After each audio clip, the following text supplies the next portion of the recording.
And I think just from my perspective, when I'm reading these personal letters, I really want to get a sense of who that student is, where they came from, and why they want to do general surgery. And then I think that if people are kind of honest with their letter and don't write down something that you think the file reviewer is going to want to read, but write down what is actually honestly true about why you want to be in that residency. And I think that it goes a long way. Welcome to Specialty Café, a podcast by the Royal College of Physicians and Surgeons of Canada, by medical students for medical students. My name's Mark, and I'm a fourth-year medical student at McGill University. I'm honored to be joined today by Dr. Justin Rivard, who is a general surgeon and the program director at the University of Manitoba. Welcome, Dr. Rivard. Hi, Mark. Thanks for having me tonight. Yeah. So my first question for you just kind of has a bit to do with you and your kind of career through medicine. Can you tell us a bit about your path into general surgery and eventually surgical oncology? Sure. Yeah. So when I was going through medical school, I didn't really know what I wanted to do. I didn't have any family members or family friends that were physicians. So the only real exposure I had to medicine when I was younger was my family physician. So I kind of assumed the whole time that I would go into something like family medicine. And then as we learned more in pre-clerkship, I was really drawn to a lot of internal medicine stuff, actually. And so I started thinking maybe I would want to do internal medicine. But then when clerkship came around and I was choosing my clerkship rotation schedule, I thought I would put surgery near the beginning just to get a sense of if it was something that I wanted to do. I always liked working with my hands, but I didn't really know anything about the specialty. So when I did my general surgery clerkship rotation, I absolutely fell in love with it. And it just seemed like a very good fit for me. Along the way, a lot of people were trying to scare me to not do a surgical specialty. They were trying to convince me that I would have a better lifestyle if I chose something else. And so I actually spent a fair amount of time trying to like something other than general surgery. And in the end, I didn't find anything quite as much as general surgery. So I ended up choosing my electives into general surgery and then applying through CaRMS and matching it to general surgery. Yeah, I feel like that's definitely still a relevant kind of sentiment. I know I'm looking at applying to surgery this coming year, and I know I've definitely heard the remarks of, "Are you sure you don't want something else?" I kind of very much relate to your sentiment about exploring other things and not really finding anything else you're passionate about. That, like no matter what residency program you do, it's going to be pretty busy. And so I think that when it comes down to it, you should do something that you're passionate about. And if you're really passionate about it and you love what you do, then it doesn't feel as much like a job when you're going every day. And that's the way that I kind of looked at it. And that's the way that I still look at it. Were you considering anything else, very strongly that you did electives in or anything like that? I was considering anesthesia because I thought that I would be a good hybrid of some of the internal medicine kind of physiology and being in the operating room with some procedures. And so I did do one elective in anesthesiology. And as much as I still think anesthesiology is fascinating and I have great colleagues and I enjoy working with my anesthetists, I found that on my elective, I kept looking on the other side of the drape. So that was kind of my telltale sign that maybe I belonged on the other side. Yeah, kind of the universe chose for you. And what was your own residency application like when you were applying? It seems like not too long ago. Yeah. So when I applied through CaRMS, it was before virtual CaRMS. So it was a very different process. In general surgery, the way that it works is the interviews basically go cross country from west to east. So I applied fairly broadly across the board, and I was fortunate to get most of the interviews that I applied at. Not all of them, but I got a fair amount. And so me and 3 other classmates, there were 4 of us that were pretty gung-ho in general surgery. We hopped in a car, we drove out west, and we shared hotels, and we just kind of did a cross-country road trip from west back to Manitoba. And then we flew into Ontario and then rented a car and did the Ontario circuit, and then ended up out in the Maritimes, out east after that. Wow. Before flying home. So it was a really great experience. I mean, it was nice to have that, the 3 classmates with me, because that had a nice kind of baseline support. So anytime you went to a new city or a new environment, you had at least some people that you would know. But along the CaRMS tour, we got to know most of the other candidates very well. So by the time the tour is done a couple of weeks later, you feel like some of these people are your friends and you've kind of known them for a long time, even though you've only known them for a couple of weeks. So, with virtual CaRMS now, it's a little bit different. You don't get that same kind of that group kind of atmosphere, but hopefully with some of the sessions that some of the programs are running, and with the the waiting rooms that the candidates will wait in before their interviews. Hopefully, there's a little bit of discussion, and you get to know some of your colleagues a little bit that way too. Yeah, for sure. Definitely a different vibe. But I think, before you said that, I was, I was really happy that I wouldn't have to do that kind of trip and everything. But it feels like I'm almost missing out a little bit. But it does save a little bit of stress and money, so it's not a totally Totally. bad thing.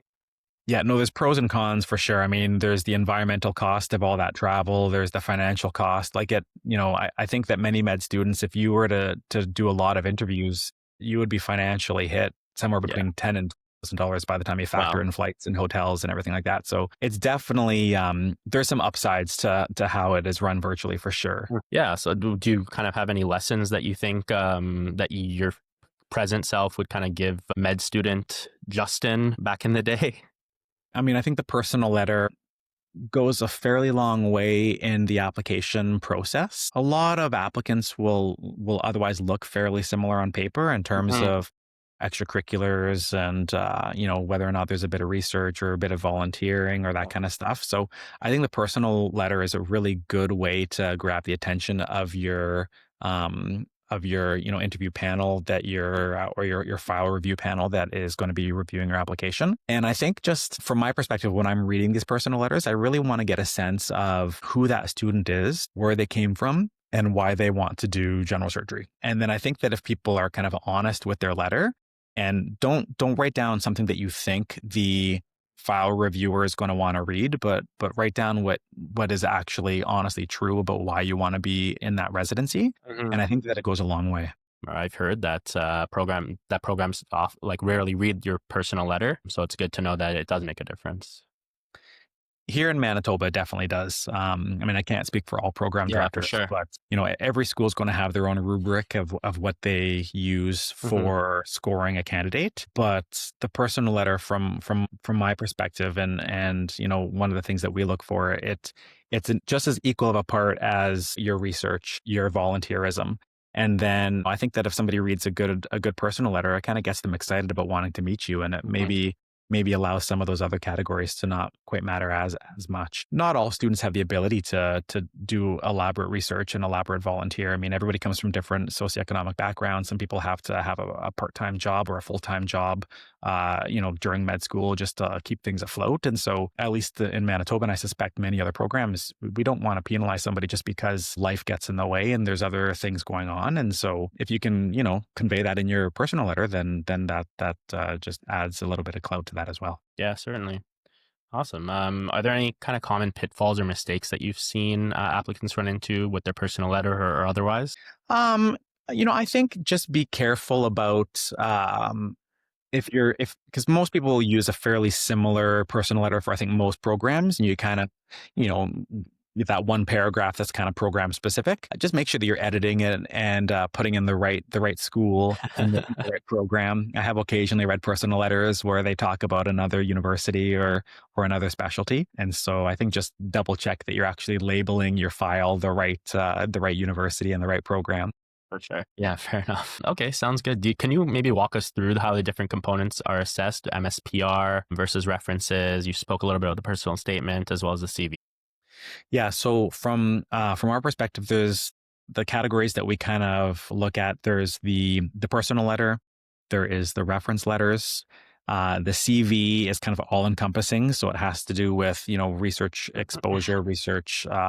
If there's any publications, anything like that. But again, we don't necessarily penalize people if they haven't done those things. But those are Mhm. kind of things that are part of the scoring rubric that we use. And then we look at where residents or where medical students have done electives, not necessarily the school, but Mhm. also the programs. We're not looking for somebody that has done all of their electives in general surgery. I don't think that that's what we want. And I think that many schools don't allow their students to do all their electives in one specialty. Mhm. But we're looking for somebody that at least has shown some interest in general surgery. So if somebody has done only electives in other surgical specialties and none in general surgery, and then they're applying to general surgery, unless there's a very valid reason and you kind of explain that in your personal letter, it just doesn't look quite as good. It doesn't look like Right. you generally want to be a general surgeon. So those are kind of the things that we use. Yeah. Very understandable. Okay. Now, kind of diving into maybe some more surgical kind of surgery specific questions in terms of residency applications. Do you think surgical programs select applicants differently than medical programs?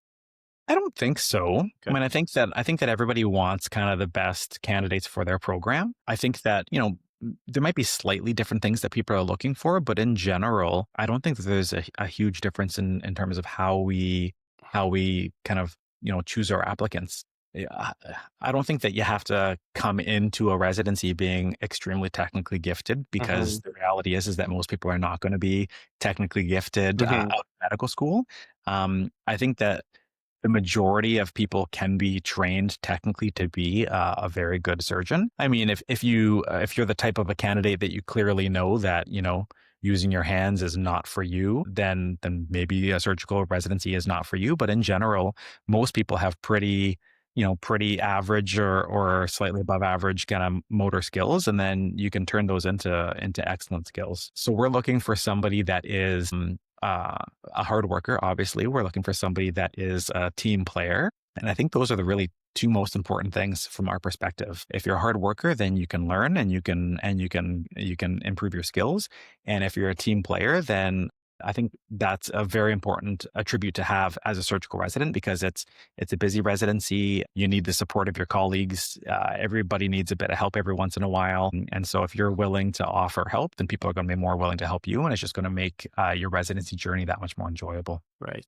Okay. Awesome. So you spoke on this a bit, but how do you think applicants should really balance, especially for electives? I think is something on people's minds right now. Balancing kind of the technical ability versus kind of communication and the teamwork. Those kind of softer skills when kind of running through an elective at Manitoba.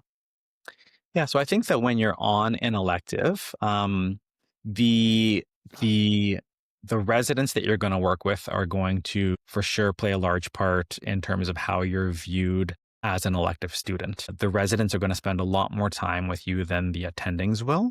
When you're in the operating room, then yeah, everybody's spending equal time. It's one-on-one Hmm.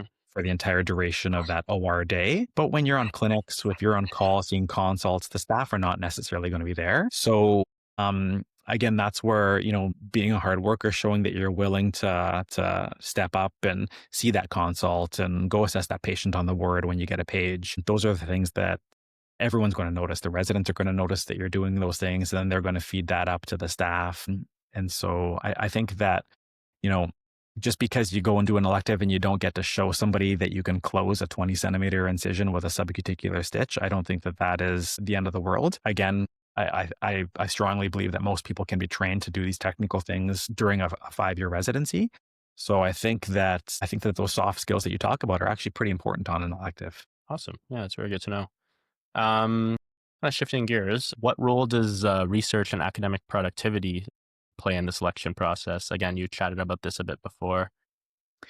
Yeah. So, I mean, we look at it. Somebody that has previously done a master's or somebody that's previously done a PhD is obviously going to have a lot of publications, a lot of research Hmm. exposure. And, that's not going to hurt you. But if somebody hasn't done any research, again, depending on what their social situation is, we're not necessarily going to not rank them highly because of that. Again, use your personal letter to explain those things. But yeah, I mean, research is part of being a physician for many people, and it's a part of residency. Research projects are required during residency. So Hmm. if you've been involved in research already and you have a publication or two and you've worked on some projects, then it's helpful to know that that's something that you're going to be able to incorporate into the demands of your residency program already. Right. Okay. And for those students who might not have the strongest academic record, whether it be research, whether it be kind of a red flag on their transcript, maybe their review, like their evaluations on their performance record aren't always the strongest. Do you have any advice for maybe how they can strengthen their application?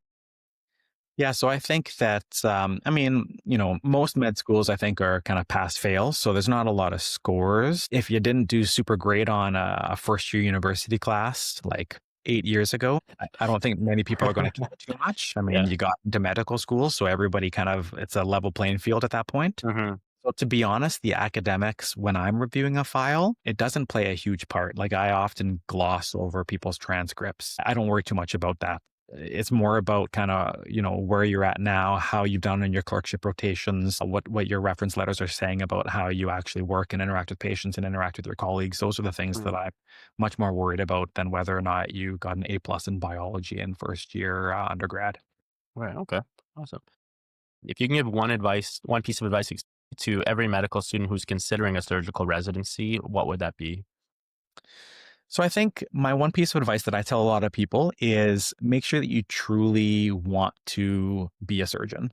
Um, I think that being a surgeon is fantastic. I love it, but it's a busy residency. As I already mentioned, all residencies are busy, but it is a busy residency, and you want to make sure that if you're spending 5 years training to become a surgeon, that you want to wake up every morning excited to go to work and excited for the cases you're going to see and the patients you're going to interact with and the people on your team. And so if you're having any doubts about it, then maybe try and explore some other things to see if there's something that is kind of pulling you towards that field a bit more than a surgical program.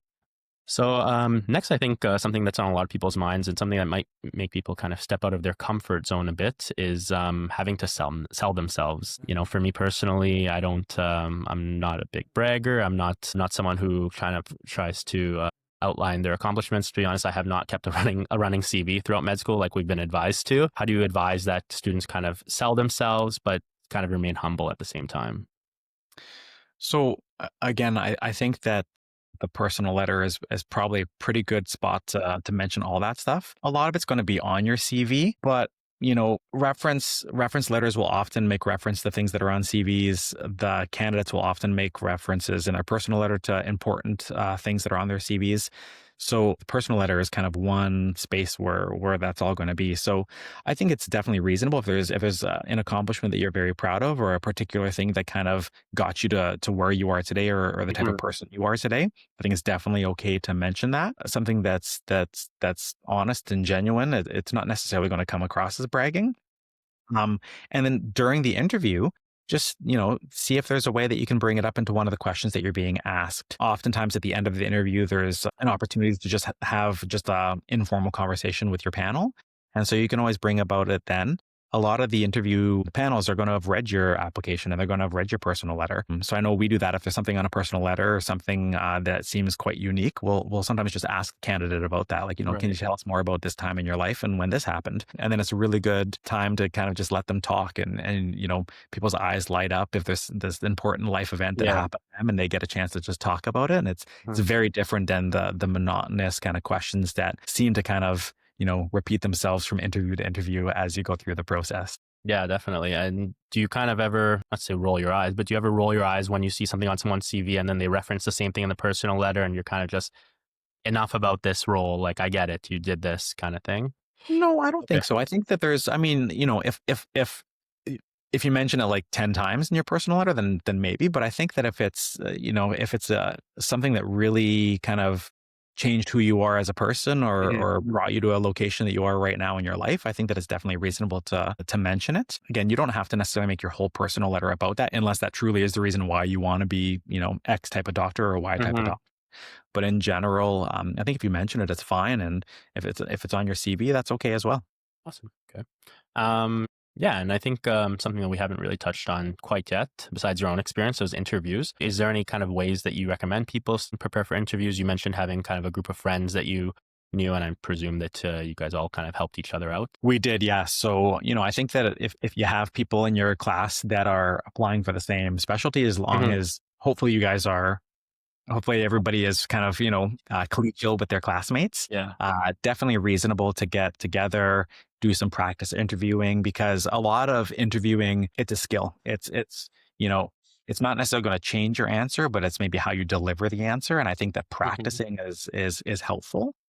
So I think that that's one thing. I think another thing is to, look on the CaRMS websites for the program descriptions so you have an idea about the program. If any of the programs offer these virtual meet and greets with the residents or with the staff or the program directors, take the opportunity to try and go to those where you can learn a bit about the program. You can ask some questions because CaRMS is very much for the students as well, right? You want to match in a program that is a place that you want to be for 5 years. So you Hmm. want sure that it's going to fit your needs and your checklists. And so, ask the questions at those forums, review the program on the CaRMS website or the university websites. Talk to other people that have gone through residency at that school or have done electives at that school and get a sense of what it's like. And just kind of use all those opportunities. Right. Okay. And I think one last question that I wanted to get your opinion on, and again, might be a little more touchy. How do you recommend students go about the conversation where a program director will tell the student that you're a number one applicant? So, um, yeah, it's a good question. I mean, I try not to do that. Okay. I don't think that anyone on our panel does it. We're not supposed to do it, I don't think. I think as a student, though, just know that as far as I know, the algorithms for CARM selection is in the favor of the students. So I Mhm, think that, if a program tells you that you're their number one, that's probably going to feel good. mhm. It might make you want to choose them a little bit more. And that's okay if it's a place that you really want to go to. But I wouldn't necessarily put a ton of weight in that. I would still rank programs based on where you want to go. Right. And then, let the match fall the way it's going to fall. Hopefully, there's not a lot of psychological games happening on CARMS because it's stressful enough already as it is. Awesome. Well, that's all I have, Dr. Rivard. Thank you again so much for kind of giving us some insight into the CARMS process from the program point of view, and helping us kind of gain some insight into what Manitoba and what surgical residencies often look for in candidates. Once again, my name's Mark, and I'm really glad to be chatting with you. Thanks a lot. Thanks for having me, Mark. Good luck on your own CARMS journey. Thanks, appreciate it. Wow, what a great chat. Thanks, Dr. Rivard. I definitely learned a lot about my upcoming residency applications for surgical programs. Once again, my name's Mark, and thanks for tuning into the Specialty Café. And once you're a resident, don't forget, it's free to join the Royal College as a resident affiliate. Until next time, see you then.